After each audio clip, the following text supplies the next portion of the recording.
Hi, my name is Jenny Devonshire and welcome to the Pause2Perform podcast, where we talk about all things relating to wellness, what you should take a pause for in your day to optimise your mental and physical health and perform at your peak.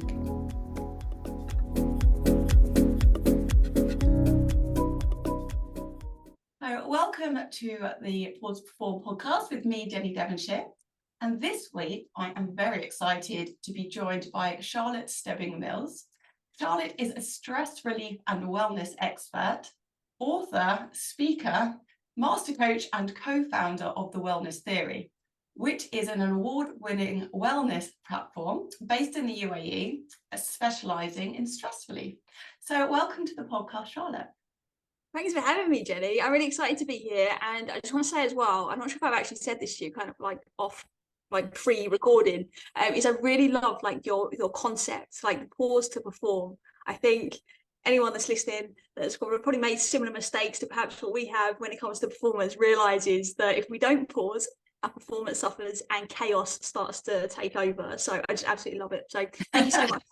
Absolutely. Yes, I think, I'm just like, just go. And then it's like, it's one thing that I really struggle with is downtime, like relaxing, basically. It's I find it, my friend's really funny. I had a friend staying with me and we were like just watching TV, and then she was like, do you ever watch a whole episode of anything? Because I'm up and down all the time. I can't sit still. So it's like, oh, I'm just gonna do that. So I'm always like, all over the place. It's like, you're meant to be relaxing. So I find that really difficult. But I think that's probably something that we can talk about a lot when we're talking about what you do.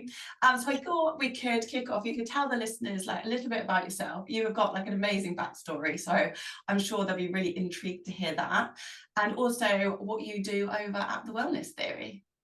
Okay, cool. So in terms of backstory, I'll share with you kind of just a bit more about me, and then you can pick at the bits that you feel like is relevant and what it is you've previously heard that's most beneficial to your audience. So basically, at Wellness Theory, we're on a mission to help people realise when they're healthy and well, they can be a force for good in the world. We believe that you can't do that if you're stressed out to your eyeballs and burnt out.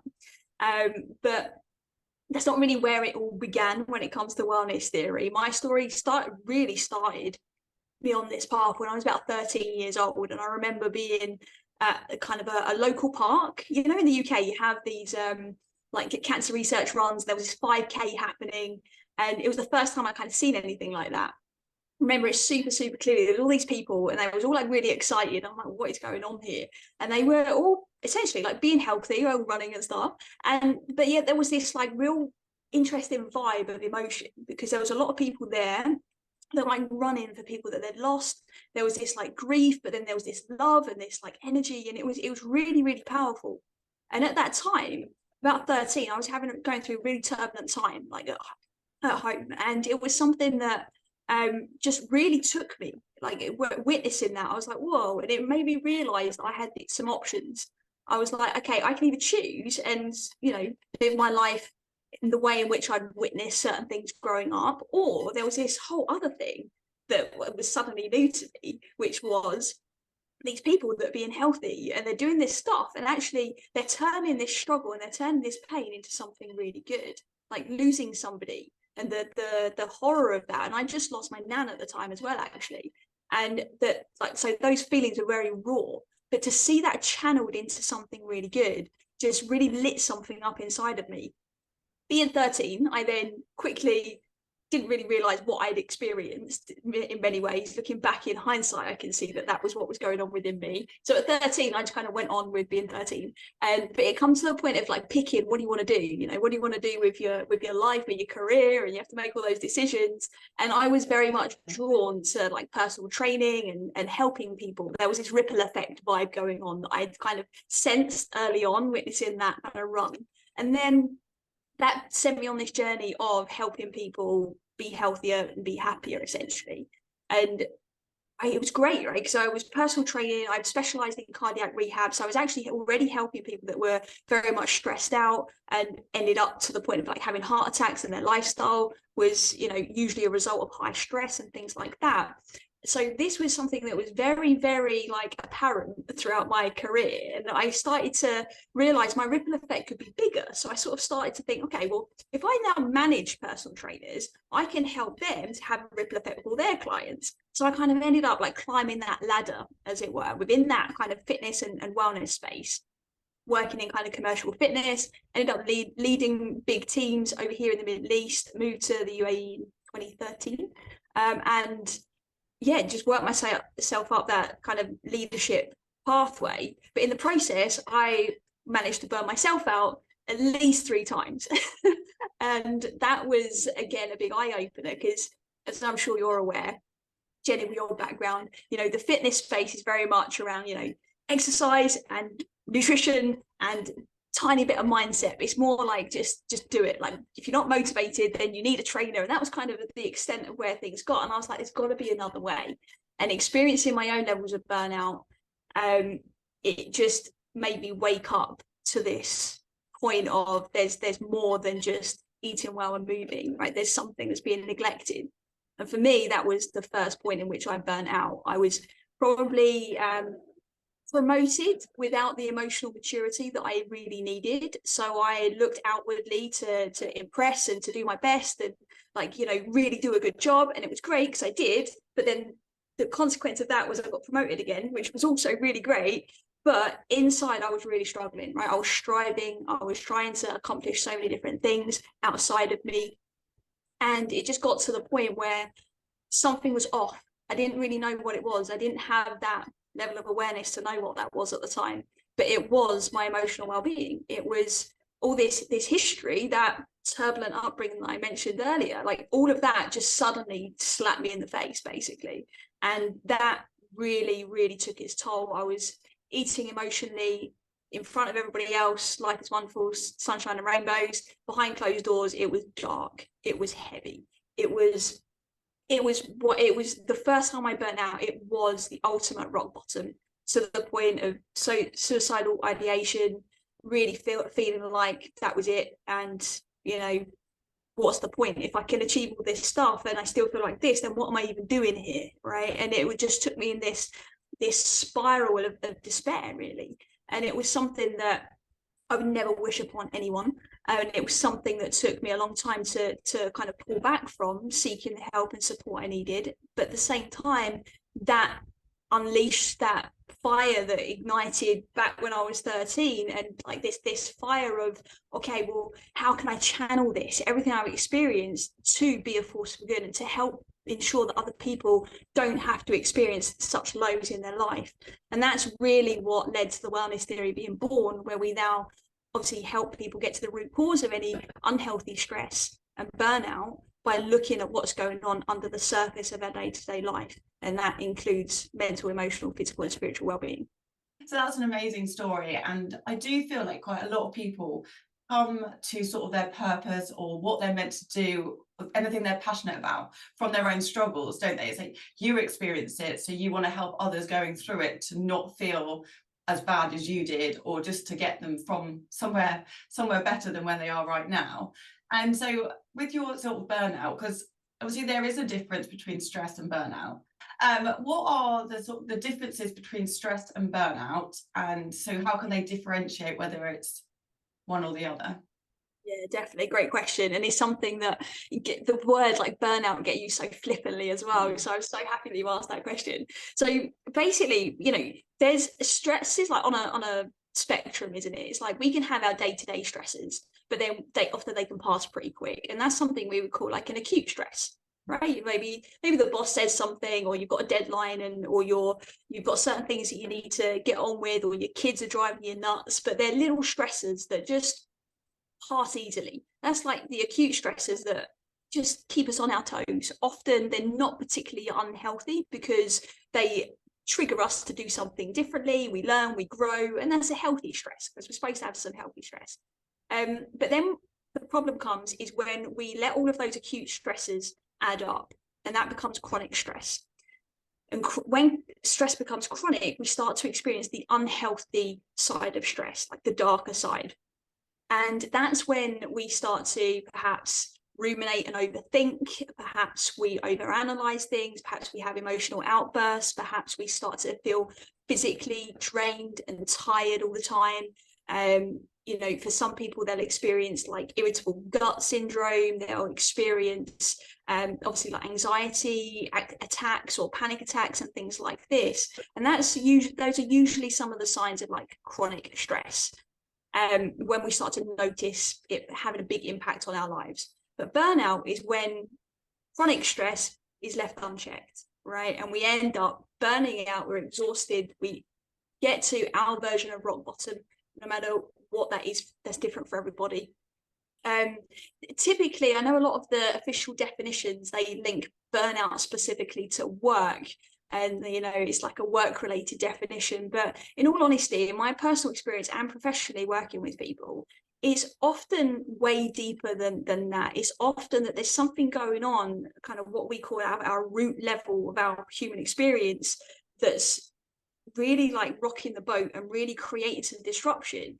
And it's when we get to the point of pure exhaustion and we know something's got to change, because we literally cannot go on like this anymore, because you don't have the energy to show up. You can't put that brave face on for people anymore. Your fuse is just so frigging short. Like, you just can't have the relationships that you want in your life, you know.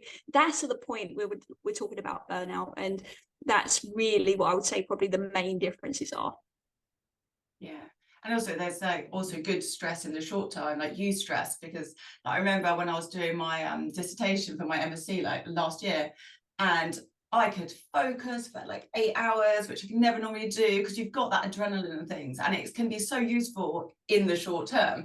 But like, again, like, yeah, so if it goes unchecked, then it obviously becomes detrimental, but it can also be very useful. And I think sometimes stress gets like a really bad rep, but it has got, it's there for a reason. But as long as we can like just manage like the time frame.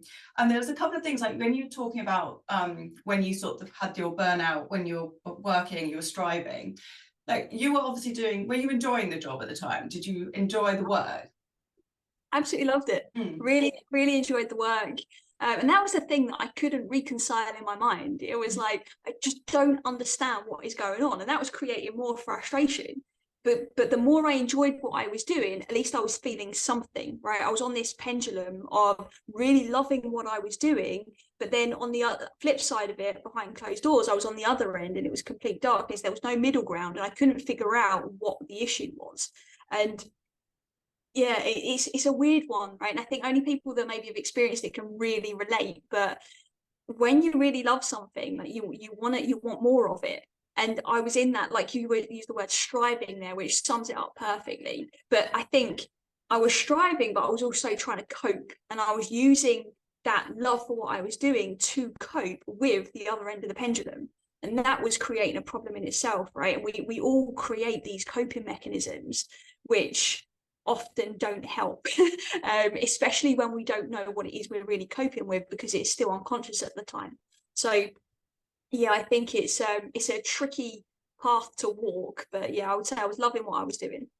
Yeah, well, actually, I was on a webinar yesterday, and they were talking about like meaningful work, and they were talking about you know, people who love their jobs, and they actually did a study with zookeepers. But the problem was, because people loved what they were doing, it's quite easy for them to get exploited, because they are willing to put those extra hours in. Obviously the animals are really relying on them, and so the employers are kind of like realize, oh well, they'll work for free, they'll work extra hours. But so even if it's something that you absolutely love, you still need to like check that you're looking after yourself, because like our body can only do so much. And I think we've kind of talked about it before, but like the yin and yang, like I'm very yang and I think you probably are as well. And you know, you want to, like, I hate feeling tired. I've got a real, like, I think it becomes because when I was younger, I had really bad insomnia for years. So I was exhausted, like, you know, it'd be like sort of 3-4 in the morning, couldn't sleep because I had really bad anxiety. And so I would always had this fear of like, how am I going to cope with my day? I'm going to be tired. What if I'm tired? So now I've still got that with me, of this fear of being tired. Whereas if I didn't have that, then I could just relax when I was tired. But rather than do that, I'm like, all right, have another coffee, or push through, because I just don't want to have that feeling. And again, it comes back to that thing of like, you've got unresolved like things that you haven't dealt with that continue to impact on your behaviors later on. And until you go back to that, the root cause of it, you're not actually going to sort of change anything. And so what did like your kind of recovery or your journey into this sort of more whole self come about? Oh, first of all, I just want to recognize what you just said there, because like I can relate to it like through and through, and it's that's the kind of unchecked stuff that we have to keep an eye on, because I'm exactly the same as you in that sense. It's like I want everything done, I want it done yesterday, and I don't have time for tiredness, I don't have time for any of that stuff. And it's like it's so necessary. Our time off becomes more powerful than our time on, and I think that's something really hard for us to get our heads around when we're in that kind of achiever mode, right? And when we want to perform at our best and we want to do well, and we've got a mission, and those things are so powerful, but they can become like our kryptonite when it starts to block our progress. So yeah, I hear you on that massively. And also like the guilt, I always have the guilt if I'm not doing things. So it's like, rather than like, I remember especially when I had like sort of when I was at uni again, it's because it's always there, that even when I wasn't doing anything, I wasn't really relaxing, because I was like, I should be doing, and it's like the should word, that is like the worst one, isn't it? And it's like, I should be doing something, I should be reading something. And it's like, well, that then makes the time that you're not doing anything like null and void, because you're not actually relaxed. So you might as well take a proper break. Exactly. And that's where it comes to what we said earlier about like getting to the root cause of it. Like, what is it that is causing us to experience life that way? Like what is that, where did that come from? Like, 'cause that's not just necessarily our nature to respond that way in those situations. It's very natural, but it's not necessarily our only option. And to go back to the question you asked, like, what did my journey to recovery look like? And it looked at that. It looked at asking, okay, where is all this coming from? Like, if I was to know, what would that be? And at the time, I'm like drawing blanks. I'm like, I don't know, I'm just emotional and I don't know why. Like, I've experienced this cocktail of emotions. And it's just like, it took somebody to actually, first of all, explain to me what's going on, right? What am I experiencing? Where are these emotions coming from? Like, what's happening in my mind for me to be having these thoughts? And I remember it was a therapist that I saw, literally the morning after I had a really horrendous night, to the point of being like this close to really just ending it all. And I sent him an email at something like 3 o'clock in the morning and was like, I need help. Like, and I didn't have the confidence to literally phone her up at that point. I was ashamed as well. And I was so confused. But anyway, I ended up seeing this wonderful lady. And she said to me, she just said something. She was like, your thoughts, she said, are just thoughts. That's all they are. They're not real, right? So when I'm thinking that what am I doing here, and I'm not seeing myself in the light that I could, I suddenly realized actually the first thought isn't optional, right? The second one is, but the first thought is just something that's coming and going. It's just a little signal that I can pay attention to and explore it if I want to. And creating that distance, I think, between the voice in my head and the way I was responding to it really made a difference. But the first point of call was understanding what was going on within me. I'd never studied the mind, not really. I'd studied motivation from a fitness standpoint, but that's, to be honest, like, honestly completely pointless if you don't understand the rest of it. So as much as I love all these like videos you see of just push through and do this and wake up at 5 and run 100k and do these ultra things, like it can be really detrimental if we don't understand what's going on underneath it. And for me, that was the case. So understanding what was going on in my mind, understanding how I was functioning, and then that allowed me to feel safe within myself to then start to explore, okay, where's it stemming from? And that was only when I started to link, oh, hang on, there's lots of unresolved emotions over here from when I was a kid. Perhaps I should actually look at that and learn to let them go and start to understand how am I experiencing emotion in my body, because I was only experiencing the extremes. I couldn't have told you how I was feeling. If somebody said to me at work back then and they said to me, how are you? I'd be like, I'm good, I'm fine, I'm okay, because I genuinely thought that I was at that moment in time. I didn't have the words to articulate the hell that I was experiencing behind closed doors. In my mind, I was okay in that moment when they asked the question. It's like, but I almost needed somebody to ask me that question when I was on my own experiencing what I was experiencing. But obviously nobody knows that until you tell them. So there was this whole like battle of being vulnerable and being able to ask for help and all of that at the same time. So I'm not sure if I'm really answering your question, to be honest, at this point, but it was just this big like cocktail of things. But the first thing was definitely the understanding, opening up, and then having the confidence and safety to be able to then explore what was actually triggering it all. And then I got to work on that, and that's work, to be honest, that still I have to do today, you know. And I think that's another myth that's out there, is that when we start to visit some of our past stuff, is that it can just be resolved in like one session with a therapist, or watch this social media reel and then you'll see these tips and then life's wonderful. And I think it's really important to understand that sometimes, you know, really learning our own patterns can start to really inform how we can perform better and be better and use that stuff for good. And that's really, I think, the biggest learning curve that still shows up today. Yeah, I think like it's so easy to be disconnected from your emotion, because I'm exactly the same. I'm very much in my head, and my friend does kind of embodiment, and she's like, you know, a lot of stuff is stored in your body. And so I'm exactly like you. If someone said like, how are you feeling? You're like, oh, I don't actually know, like nothing. And it's because you've just like got so used to just not feeling things. And I remember doing a course, and it was all about, you know, does it, trying to get like, you know, the exercises, like, you know, trying to picture something, see how you're feeling, checking in, and like, does it have a shape and all that kind of thing. And I just like, no, there's nothing there. And I found for me, like, I think yoga's been really useful. And it was like, I did yoga for years, but I only ever went to classes. And then when I went to Greece for 6 months to work, and I was doing like my own practice for the first time. So I just put on music and just moved like however my body kind of wanted me to move. I remember out of nowhere, I'd just start crying. I'd just be on my mat, just didn't even know what it was about. I was just crying, like getting it out.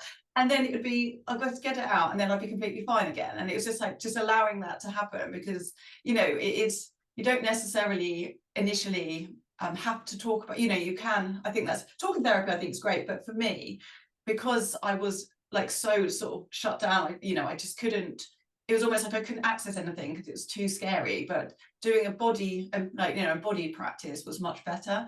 And so it's like, yeah, there's lots of different ways that we can kind of tap into these things, aren't there?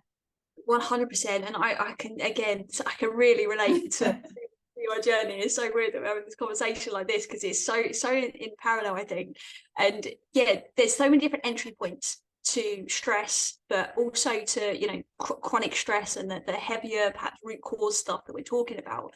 But you don't have to start there. Most people don't want to start there. They have no intention of starting there. And often most people are unaware they even need to work on some of that stuff.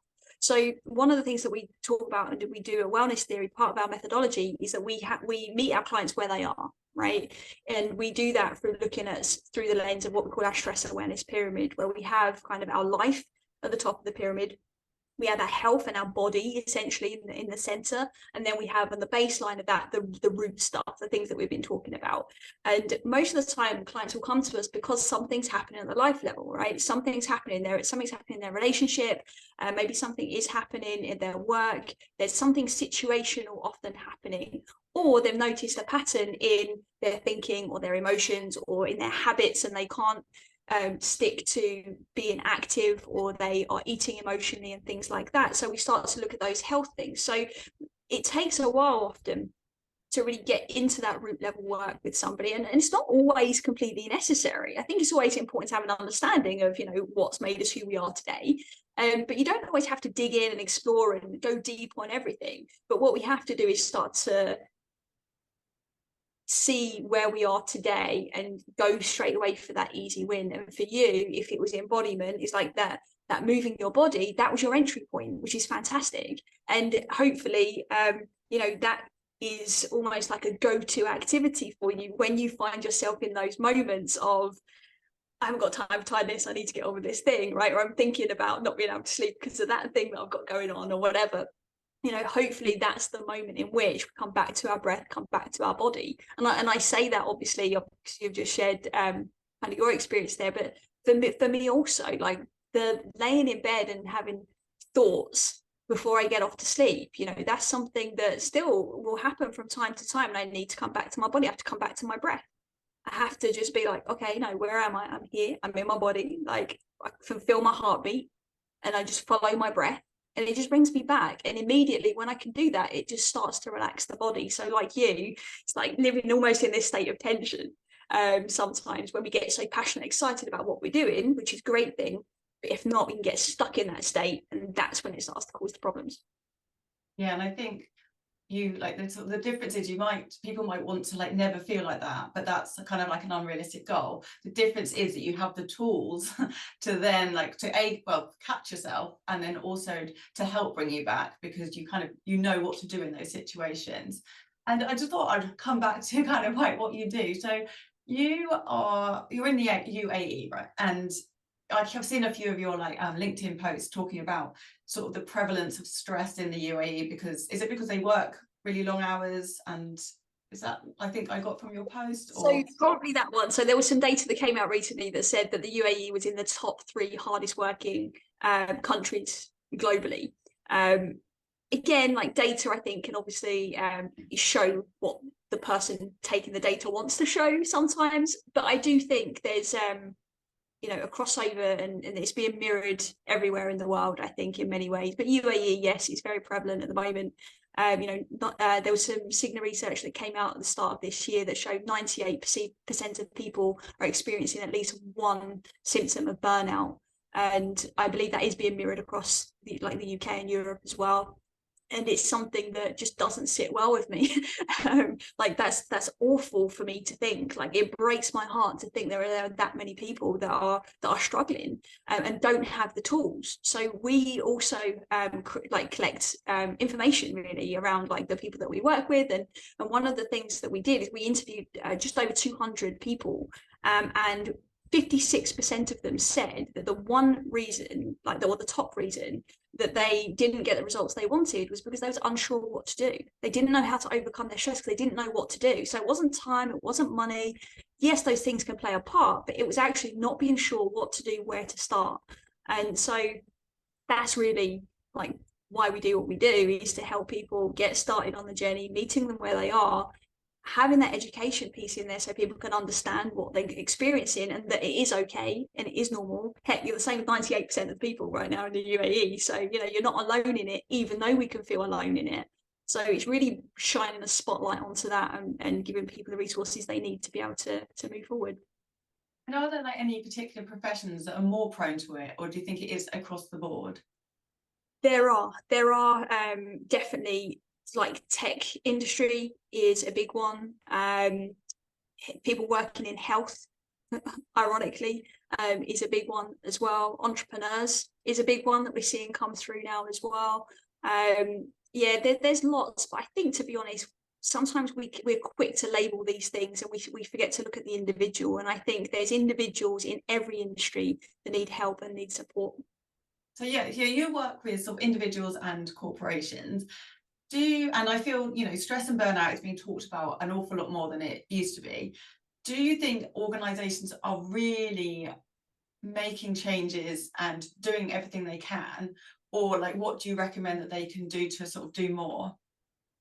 Oh, that's a great question. So, yes, I think the pandemic shone a big spotlight onto the way corporates are supporting their employees. And I think there's been this big back and forth as to, well, whose responsibility is it? You know, it's up to the individual to look after themselves, and the corporate is starting to realize they've got to tick certain boxes, but then that's also part of the problem because they're just ticking boxes. So I see it as it's a shared responsibility, right? Everybody has to do their part. Often, though, we can't be what we can't see, right? And that becomes one of the biggest problems, because unfortunately, it's not common to see health in home environments unless you happen to be in a relationship or in a certain dynamic that values that.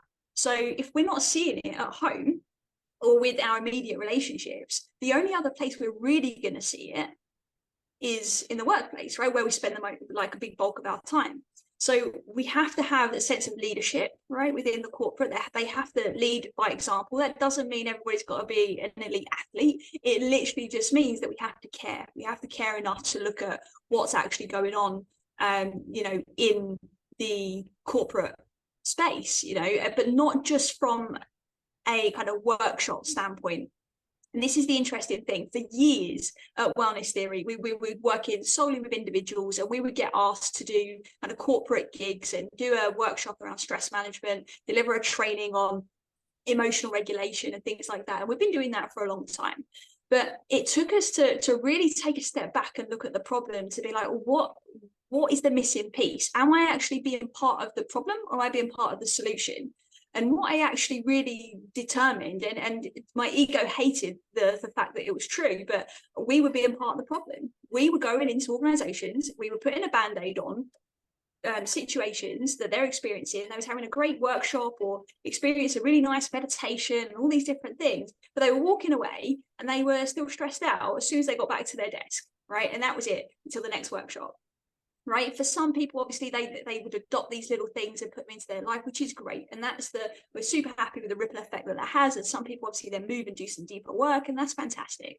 But we couldn't help but think there's a missing piece of the puzzle here, and that is the big picture look at what is happening in corporate wellness.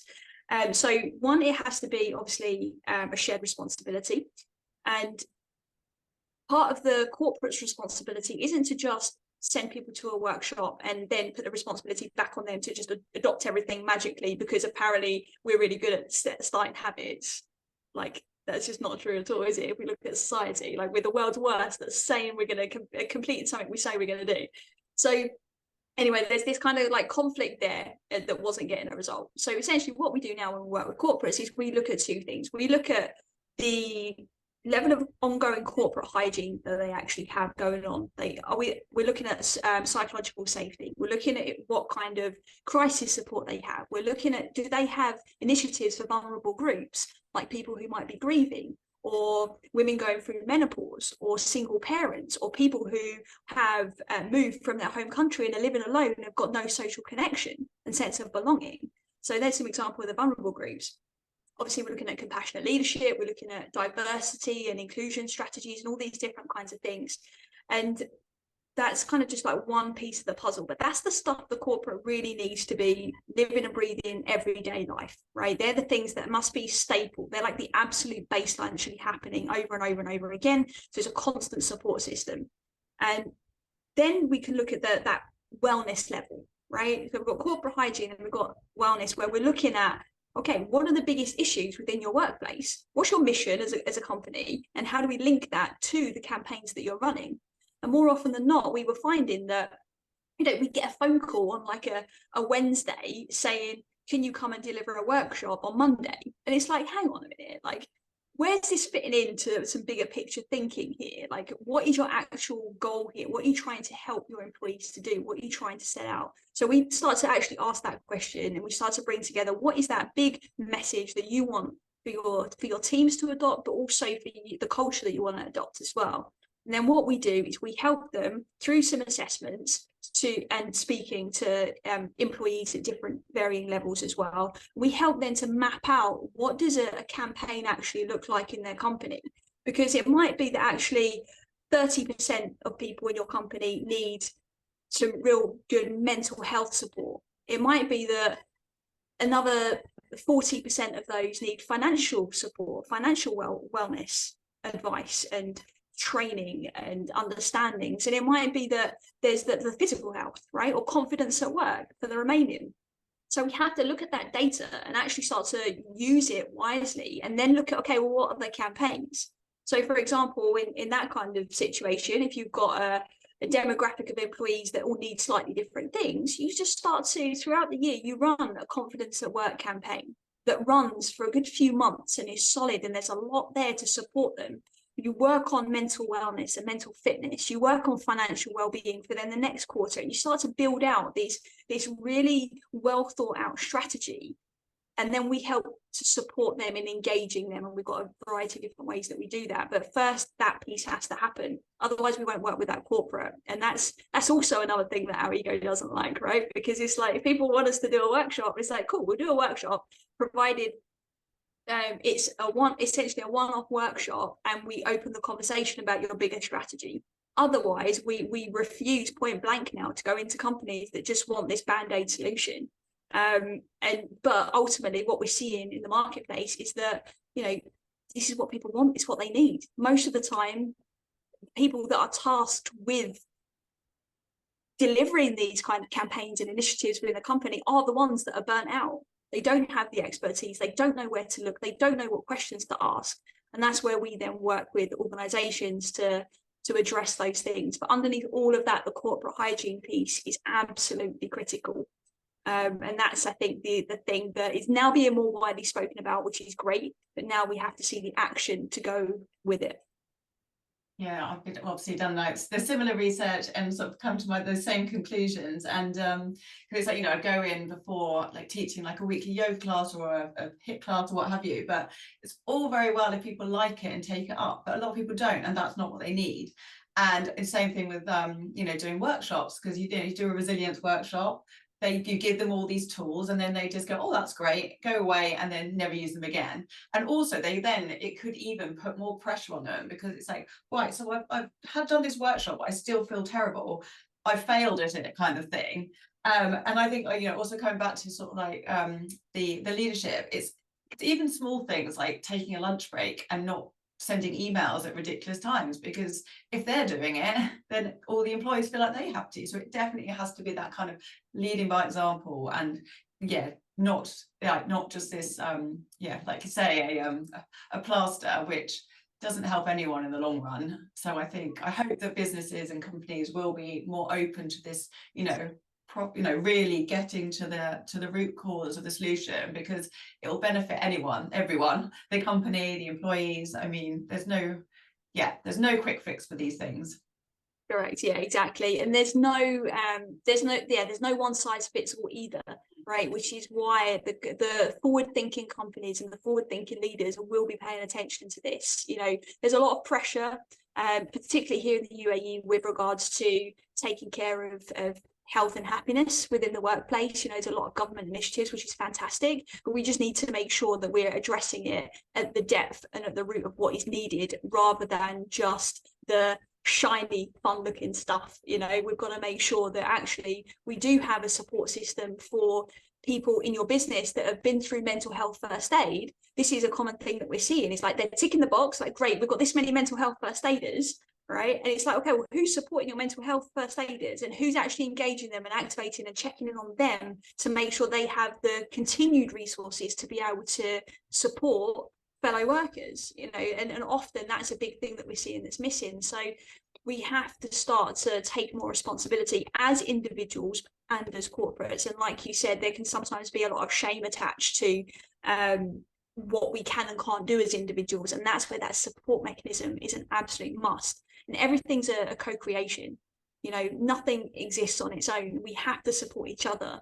And I think something that we're probably both actually seeing, so I know we're doing a lot of the same research and stuff, is that there's almost a bit of finger pointing going on. It's like, we need to do this, you need to do that. And it's like, okay, what if we all just took some responsibility here and said, I can do this, I can do that, this is what I'm passionate about, and you've got this skill set, you've got that skill set, let's bring it all together and actually be a force for good, right? What does be a force for good mean to you? What a great question. It's using our vitality to be able to improve anything, right? That could be setting up a charity, that could be being the best mom, it could be being the best partner in your relationship, or doing a good deed for a stranger. But having the self-awareness and the energy to be able to actually show up aware and conscious to be able to act on those things. Most of the time we're walking around, and I say we're because this is something that was so prevalent for me, I'm walking around in my own head. it's like, how many times do we walk past strangers and we don't say good morning, we don't smile, we're wrapped up in our own world? And technology plays a part in that now, because we're walking around with headphones, listening to podcasts or music or whatever, and we're off in our own thoughts. And we all need that time. You know, there's nothing wrong with that time. But I think there's a lot of disconnection happening, and there's a lot of loneliness that's happening, and there needs to be some connection. And I think being a force for good really comes back to, how are we connecting in the world in whatever way is important to the individual. So yeah, that's I guess that's what I'd say. Oh, I love that. It was funny actually, I was doing some research a while ago about like happiness, and doing something for others actually can improve your own happiness. And I think it was like, the more that people did, I think it was, they had to do it, I think it might have been 3 things, and it was either over 5 days or in a day. And the people that did it on the single day had like more, and they reported greater feelings of happiness. So I mean, so again, so it's, you try, I know that reminds me of that Friends episode, you know, when Phoebe's trying to do something really altruistic, but everything makes her feel good, so she's like that. But yeah, so it helps us both. It helps you, the individual, and it helps whoever you are offering your help to. So I love that. And I'm trying to at the moment, like, not look at my phone when I'm walking around, like just put it away, because, you know, you see so many people and it's just, yeah, you're not taking in even the little things around you. I know I'm guilty of it myself, so I know it's like very easy, but yeah, I think the phones can be a terrible distraction, and I want to get away from mine. There's I can relate to that as well, you know, and obviously running your own business, as you know as well, is that you almost do have to be on a lot of the time as well, and there's things you're trying to contend to, you're trying to maximize your time, and again, in that achiever, high performer mindset, is that you want to just be go to some extent, but it's become an addiction, right? It definitely has been for me, and it's something, again, I'm consciously trying to stay away from. Like, I won't go on any form of social media now until after midday, and that really helps, because things now don't hijack my thinking. And before, it was like, oh, I've seen this thing, or oh, I've answered this question now, and it's like I haven't even spent any time with my own thoughts yet, because I've immediately gone to the phone. So little things like that, but having the intention, I think, is really important, right? Because like you said, you know, it's very natural to want to go out and to do something whilst you're walking, or go out and see the beauty that surrounds you, you know, but set the intention before, I think, can be really, really helpful as well. And set your intention as to why you're picking up your phone in the first place, because 9 times out of 10, there's something going on at that root level of what we were talking about earlier that's causing us to just almost like put everything else on the back burner and like forget and just indulge in something that's easy, right? Instant gratification. Yeah, it's funny. So I went on holiday recently, and I was like, I'm not going to do any work, but I was reading sort of educational books the whole time, and it got to like near the end of the holiday. I was like, because normally I come back from holiday and I'm so inspired, I can't wait to get back and like do all these things. So I was like, this is weird. Why is this not happening? I've been reading, you know, and then I was like, oh, it's because I've been reading like educational books, and even though they were really interesting, it wasn't just off. So I had one day I just listened to house music on my sun lounger. I was just like dancing in my chair and just looking out to the sea. And then after that, it's like my brain, I just let my brain go, and it was amazing. And so I'm thinking now, I'm like, right, when I do go on walks, I normally listen to podcasts, but actually I think just allowing my brain just to go off on one, like, it's probably a much better use of that time. 100%. Yeah, definitely. I can really relate to that. It's something that it's a tricky like line to walk, right? Because there's you're always being like pulled. And actually, I said to you, didn't I, actually, when you said how are you before we started recording, I'm like, I'm walking the line at the moment. I'm being pulled in so many different directions, and I'm constantly trying to come back to my center. And things like you've just said there are those daily things that help so much. And I think sometimes we can overestimate the power of a decision like that, to listen to our music and dance on our deck chair instead of, you know, picking up a book, even though we're being pulled to do that because we love it and we enjoy it, or we need to. It's having that awareness to be able to pull ourselves back, isn't it, sometimes? And that is the difference between moving into chronic stress or staying kind of with that acute stress as well. That brings me on to my next question perfectly. Are there any like tips that you can give the listeners of how they can sort of manage stress in the short term, like just like, yeah, like quick wins, things in the moment, just if they're really struggling right now? Yeah, breath is always the first thing I would go to, because it's the fastest way to get our nervous system back into our window of ability to respond, basically.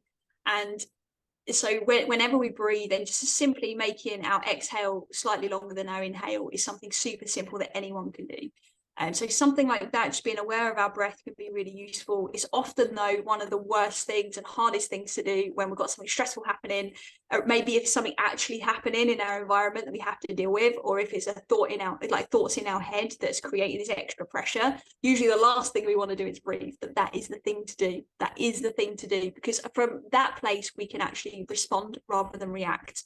So anything, the tip really is anything that helps you to respond versus react. So breath is a great one anyone can do, but it could also look like stepping away and going for a walk, looking out the window, just putting your screens down for a minute, reaching out and having a phone call with somebody that you care about, looking at something that makes you laugh, listening to your favorite song, anything that just brings you back to yourself. So we're not swinging on this pendulum of life is amazing and life is terrible. We need to come back to that center point. So anything that allows you to feel grounded, I would say, is probably what the most effective thing. Because again, one size doesn't fit all, unfortunately. Yeah, absolutely. And is there anything like, because obviously your burnout was sort of in the workplace, what is there any way you can like recommend to individuals like how to set boundaries and manage their kind of work-life balance to sort of mitigate any danger of going into that burnout area? Great question. Depends on the level of self-awareness of the individual, right? If the only self-awareness we have is that we're stressed out of our mind, then we need to actually investigate. We need to explore a little bit more before we try and put boundaries in and say, right, no phone at this time, or I'm not going to work at that time. We have to look beyond the stress to be like, okay, how do I know I'm stressed? What am I noticing in my body? Like, how am I responding to this stressful situation? And then you can start to look at, is it your energy being depleted?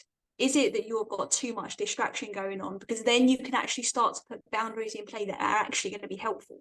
So there's no point me saying to somebody that's got no issue with their phone and they're not addicted to their phone at all or distraction. There's no point me saying to them, okay, don't check your phone until 12 o'clock. It's absolutely meaningless. For them, it might be actually they need to drink more water.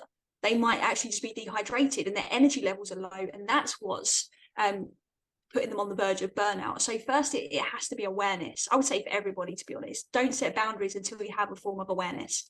It's got to be the first thing. So become aware of what is the problem and how is it showing up, and then look at a suitable boundary that makes sense for you, and then start to implement something. But you have to have that awareness piece first. Excellent advice. I think that's awareness I think is fundamental to everything, and so many of us, like, it's not something that comes naturally because you got so used to just ignoring the signs and just push through, especially when you kind of want to get loads of things done. I really wanted to ask you about some values, because I know when I came on your podcast, I know values are really important to you, and I would just be like intrigued to know sort of when did you kind of come across values and the importance of living a life in line with your values, and how do you kind of tie that in with your work with maybe individuals and corporations? Great question. So the first time I think I really understood values, let's say that, because I'm sure there was probably something in my world that was teaching me about values that I was completely oblivious to, but it was when I did one of my first coaching qualifications, and it was something, it was when I realized that our values are essentially like 95% of our self-initiated motivation. It comes from values. So it was at that point I started to think, okay, well, why does everybody always look outside of themselves? Why did I look outside of myself for motivation? Like, why was I doing that? Why do I need the music? Why do I need the personal trainer at the gym? Why do I need all these things to motivate me? What I realized is actually I don't. The only motivation I need is within me if I'm living in alignment. And one of the reasons why I think I experienced burnout, not just once, not just twice, 3 times, is because, which is mad, right? When you think about what I do, but we've got to be real, and sometimes awareness on its own isn't enough, right? And things can manifest in different ways. But the reason that I burnt out for the second time was because a big misalignment of values, particularly in the work that I was doing. Right. So I felt that, so I burnt out the first time, had all this past stuff essentially come up, slap me in the face, and suddenly started to learn about myself, how I operate, why I do what I do, why I think the way I think, and started to understand who I was. As I started to understand who I was, I started to realize that actually maybe there's certain things in my life that aren't in alignment to me, right? Before it was fine because ignorance was bliss, right, to some extent. But then I started to think, okay, well, why am I not happy about this thing, or this decision that's been made, or the way this is playing out in my life? And it come back to, well, because this is important to me and that's important to them, right? For example, one of the company that I was working for at the time, great intentions, a really great company, loved working there, but our values weren't aligned, in the sense that we actually need to look at the well-being of an individual overall, not just the bits that we want to see them improve on, right? We have to treat people as holistic beings, and that was a big misalignment of values. I couldn't remain in that company authentically knowing what I knew now, right? So there was a misalignment of values, but it took a while for me to realize that it was values that was creating that turmoil within me. So that was the first time I think I personally experienced values being in conflict. And that was when I started to realize, okay, well then what else do I value? If I'm recognizing that this thing is actually sending me down a path that's frustrating me, right, and I'm not feeling aligned, and things are feeling a bit turbulent, then what's the flip side of that? So I actually went and just started to elicit my own values more deeply and understand what is the role they're playing in my life. And any unhappiness was coming back to disruption within a value not being played out in my life, right? And the only person that's in control of our values is ourselves, right? And it's because it comes down to the decisions we make. If we know what we value, we can make decisions that keep us on a path that we're aligned with, that's authentic to us. So to answer your question, a lot of people get stressed and stay in a state of chronic stress because they're living in misalignment with their values, and often they don't even know what their values are. And that can become a big problem, because then we start to go and work in companies that are misaligned with our values, and then we blame the company, the culture, everyone's out to get us. No, you actually just value different things, and that's okay, right? That's absolutely okay. But it's then your responsibility to then live in alignment to your own values, because when you do, you start to notice like tension, frustration, and unhealthy stress starts to fall away. It doesn't mean everything has to be perfect. It just means you have to move towards what you value the most in life. And with regards to kind of corporates, is we look at the values of the company, but we also then bring out what is the values of the individual. So if the company cares about profit and purpose, that's fantastic, right? Great for the company. They've got two really good important things, because with profit, they can continue to live their purpose and do whatever it is they're trying to do, their business objectives. But if you've got somebody in the company who cares about trust, loyalty, fun, right, and profit and purpose don't come into their top values, they might immediately feel like there's no affinity to the missions, the company. They don't feel seen and heard, because they're not necessarily being allowed to play out their values and live fully and live authentically in that workplace, which then disrupts psychological safety, right? So when we have that disconnect and a conflict of values, whether it be internally ourselves or with somebody else in a relationship or in a work setting, we stress, right? And so we need to acknowledge, what do we value and how can we align with each other's values in a way that makes sense. One of the reasons we're on this podcast today is because we share some values in common. We care about getting this message out there. You know, then there's different things we probably value in different areas of life, but there's people that have common values to you. So finding your tribe also comes back to your values, right? And the more people you can align with that value similar things to you, the more connected we feel as human beings as well. But first of all, we have to reconcile our own internal values, get them into alignment so that we can feel connected to ourselves before we can authentically connect to others. Does that answer your question? Oh, absolutely. That's a great answer.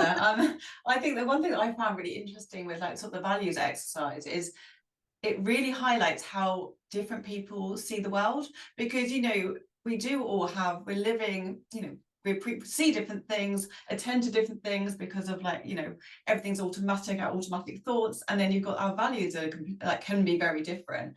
And I remember like I did my acceptance commitment therapy course, and values is like one of the sort of very main parts of it.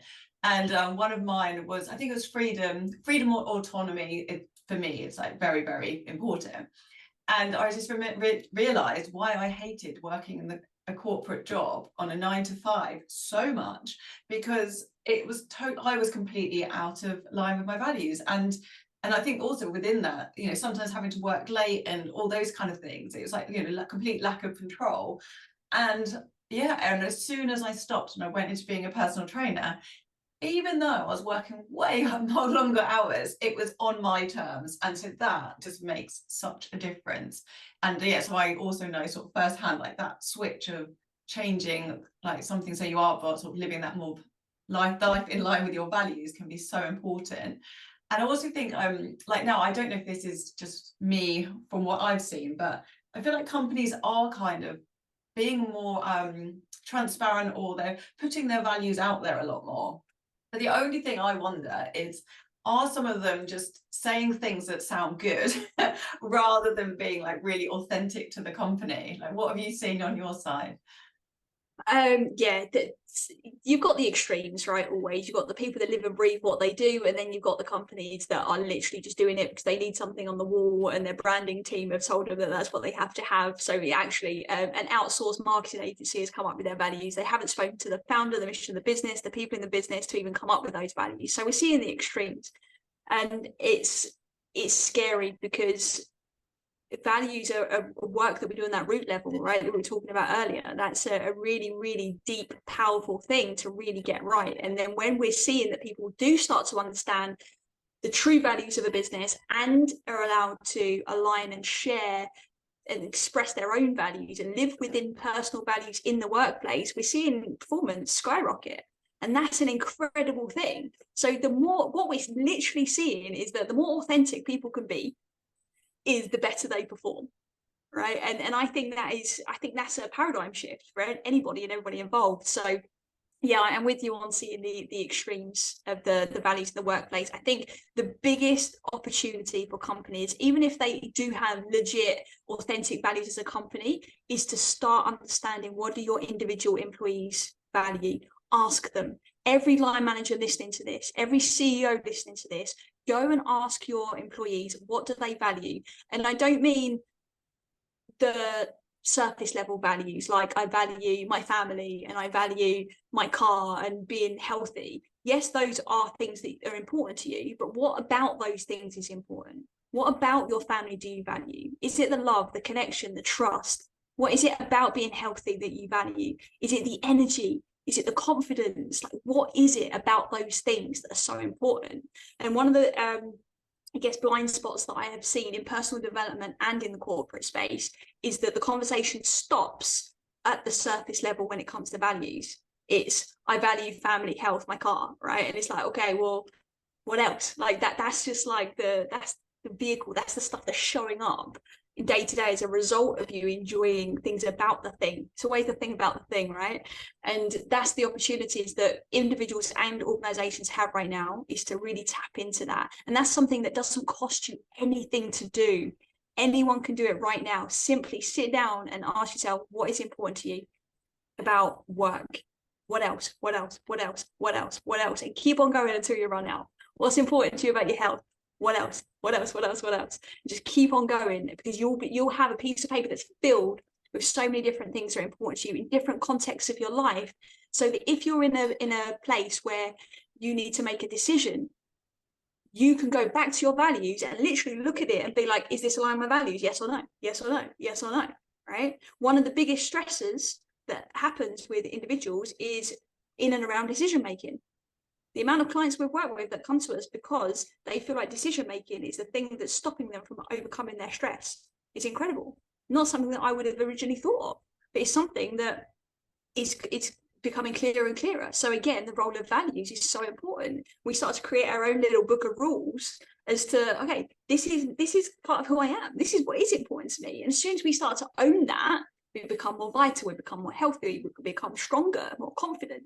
And that's where we can leverage that in so many wonderful ways. And I think that's the opportunity for individuals and organizations. Okay. And the question, what else, is so powerful, because if you when someone keeps asking you that out externally, and then you're like, nothing, but they're like, no, what else? And then you really find some amazing information that you just didn't it takes a while and it is difficult, but you uncover something very, very important by doing so. So thank you for sharing that, and I hope everyone listening goes away and works out what their values are after that. And I thought, I'd just ask you the last question. Don't want to take up too much more of your time, but you probably already touched on it, but I ask everyone, so I will ask you. What is one thing you recommend individuals or companies take a pause for in their day to improve their mental and physical health and optimize their performance?